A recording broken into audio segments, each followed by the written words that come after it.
Bora conhecer 8 títulos, 8 doramas que estreiam esse ano de 2025 na senhora Netflix, que a gente precisa ficar de olho, principalmente se você, assim como eu, é apaixonado e viciado numa boa comédia romântica. Olá, tudo bem? Seja bem-vindo a mais um vídeo do canal. Se você for novo por aqui, já se inscreve e ativa as notificações, porque tudo que é indicação de filme, série, dorama, de comédia romântica, magia e fantasia, tem vídeo nesse canal. E hoje a gente precisa falar sobre 8 títulos que vão sair na senhora Netflix, porque recentemente ela liberou o cronograma asiático dela. E, cara, tem uma produção melhor que a outra, tem rostos voltando e eu tô muito ansiosa para que tudo isso chegue logo. Então, bora pro vídeo de hoje. O primeiro, que eu acho que todo mundo já sabe, não tem por que eu ficar falando sobre ele ou me prolongando sobre ele, até porque ele sai essa semana e vai ter vídeo aqui no canal, é Um Amor de Cinema, é um dorama gostosíssimo que eu tô muito curiosa pra poder assistir. A galera tá esperando demais, eu também, até porque a gente tá falando de um melodrama, a gente tá falando de um casal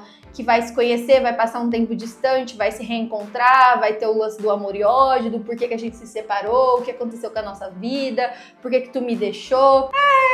Aquela premissa que a gente já conhece, obviamente. Como eu disse, é um título que já tá muita gente esperando e eu já nem vou me prolongar nele, beleza? Até porque eu sei que você também já tá sabendo sobre ele. O segundo título é Se a Vida Te Der Tangerinas, que estreia no dia 7 de março. Esse daqui vão ser episódios também separados, beleza? Então começa no dia 7.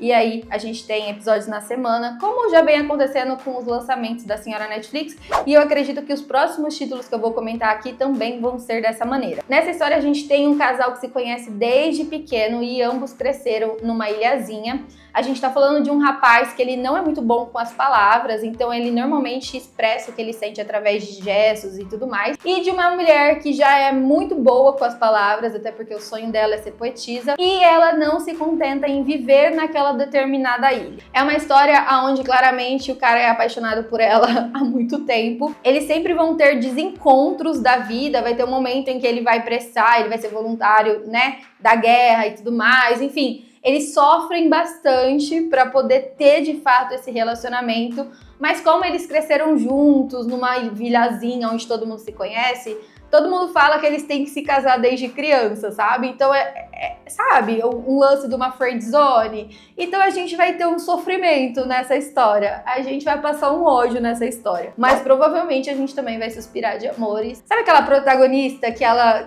é bocuda? Eu sou apaixonada por protagonista assim, então tô esperando demais já dessa história. Depois a gente vai ter Querido Honggang, acho que é assim que se pronuncia, que estreia no segundo semestre, então provavelmente a partir de junho, vamos assim dizer. Aqui a gente já vai ter uma história de época que se passa na dinastia, acho que se fala Gongseong. A gente tem um rapaz que vem de uma família muito importante e ele tem uma irmã adotiva. Esse rapaz simplesmente some quando ele é criança e a irmã procura por ele por muitos anos. Depois de aproximadamente 12 anos ele volta e ele não lembra de muita coisa da infância dele. E aí a gente vai ter esse reencontro junto com esse amor reprimido que ambos sentem e o problema deles se relacionarem, até porque eles são irmãos, mesmo que adotivos, e no meio disso todo esse mistério do porquê que ele sumiu, aonde ele estava, o que aconteceu com ele por 12 anos e por que ela procurou tanto por ele e nunca conseguiu encontrar. A gente tem Madame Aema, que estreia no terceiro trimestre, então basicamente aí depois de setembro, se eu estiver certa. Aqui a gente já vai ter uma história que ela é um pouquinho mais focada na comédia e no drama, mas é uma história que se passa em 1980. A gente tem uma atriz muito conceituada da época e tem um papel muito importante chamado Madame Aema, que ela tem um sonho de se fazer, só que ela tem uma rixa com o cara que tá produzindo esse filme. E aí esse cara tá procurando uma atriz nova e aparece uma menina, uma mulher, que ela tá tentando ser atriz, então ela leva a vida como barista, como outras coisas, e ela tá sendo cotada por esse papel. E a gente vai ter o desentendimento dessas duas personagens que estão ali buscando, tentando, correndo atrás do mesmo papel. Eu gosto muito de uma premissa que trabalha com esse lance mais vintage. É um universo coreano que eu não conheço, nunca assisti uma história assim. Obviamente assisti histórias de viagem no tempo e tudo mais,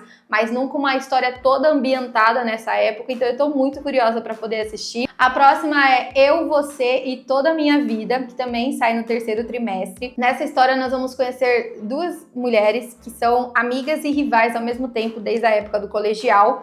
Aqui também a gente tem passagens de tempo, então a gente vai conhecer elas no colegial, elas adolescente / adultas e elas mais velhas. Toda a trajetória delas quanto amigas é baseado nesse lance de amor e ódio, até porque uma sente rancor pela outra, pelas coisas que ela consegue, que ela conquista, enquanto a outra pela situação financeira. O grande rolê dessa história é que nessas passagens de tempo, nesses encontros e desencontros, uma delas vai acabar descobrindo que tá muito doente, à beira da morte, e vai fazer um convite para outra poder passar esse tempo com ela e fazer uma viagem, e durante essa viagem a gente vai ter muitos flashbacks e muitas coisas acontecendo para que elas de fato possam se entender. Eu acredito que vai ser uma história onde a gente já sabe que vai chorar, até por causa dessa sinopse. E eu tô muito curiosa, Depois a gente tem Gênio dos Desejos, que vai sair no quarto trimestre. Aqui a gente já tá falando de um rolê mais fantasia junto com comédia romântica. A gente tem um gênio da lâmpada, que está preso ali dentro por muito tempo, e quando ele é solto, isso acontece por causa de uma mulher que ela é totalmente antipática, sabe? Uma mulher que não demonstra sentimentos, uma mulher fria, um negócio tipo Rainha das Lágrimas, você entendeu? E aí esse gênio tem que conceder 3 desejos para essa mulher, e no meio dos 3 desejos eles vão acabar, né, tendo um relacionamento, entendendo o que aconteceu com a vida de cada um deles, o porquê um se tornou gênio, ou o que aconteceu com a vida dele. A gente provavelmente tem aquelas cenas de vidas passadas acontecendo, e aí o desenvolvimento dessa personagem para ela se redescobrir, se tornar uma boa pessoa, e a gente espera que eles fiquem juntos no final. A gente tem um dorama que tá vindo e tem uma galera ansiosa porque é a volta de um ator que a gente gosta muito, que é o Kim Son-yu, acho que é assim que se pronuncia, que é um ator de startups, ou Apostando Alto, que a gente sofreu porque ele não ficou com a protagonista no final, mas agora ele vai ter a série que ele merece, entendeu? O Amor Pode Ser Traduzido estreia também no quarto trimestre, então só lá no finalzinho do ano, mas aqui a gente tá falando de um tradutor poliglota trabalhando para uma atriz global. Vocês já pegaram, né? Vocês entenderam que é uma comédia romântica, né? Eu tô ansiosa, esse ator entrega demais.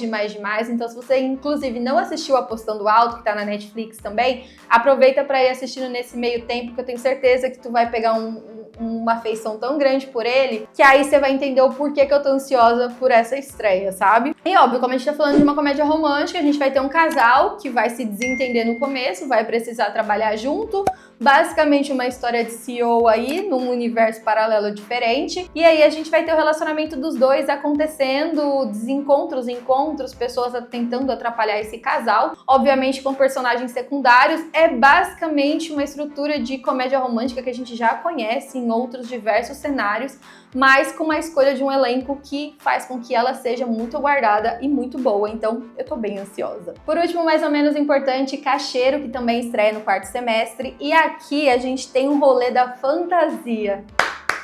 Eu tô curiosíssima para essa produção, porque a gente vai ter um elenco que basicamente são seres humanos, tananã, que do nada desenvolve superpoderes. Só que para você praticar o seu poder, para você executar o seu poder, alguma coisa tem que acontecer com você. Então a gente tem, por exemplo, um personagem que quando ele envolve o poder dele, quando ele usa o poder dele, ele perde dinheiro.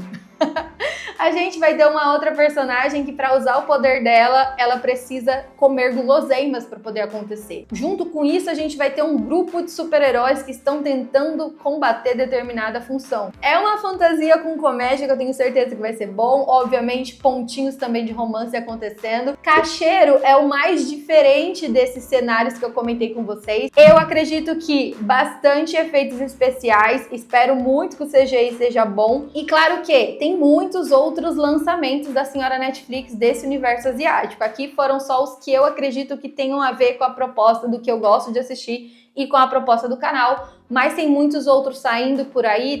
Tem nova temporada de Alice in Borderland, acho que é assim que se pronuncia. Tem temporada nova e última temporada de Round 6, então tem muita coisa nesse universo asiático da senhora Netflix. E obviamente, além da Netflix, a gente tem as demais plataformas, tem Disney trazendo muito conteúdo asiático, Prime Video, a Viki, obviamente, que é a maior plataforma, e inclusive é a que eu mais comento, porque tem muita estreia boa vindo por ela. Me conta aqui nos comentários se você já estava sabendo sobre algum desses títulos, qual que você tá mais curioso ou curiosa para assistir. E se não for da Netflix, qual outro aí das outras plataformas você tá esperando para esse ano de 2025? Vale lembrar que lá no Insta e no TikTok tem muita indicação semanal, então já se inscreve, já me acompanha por lá. Um beijo, eu vou ficando por aqui e até o próximo vídeo. Tchau!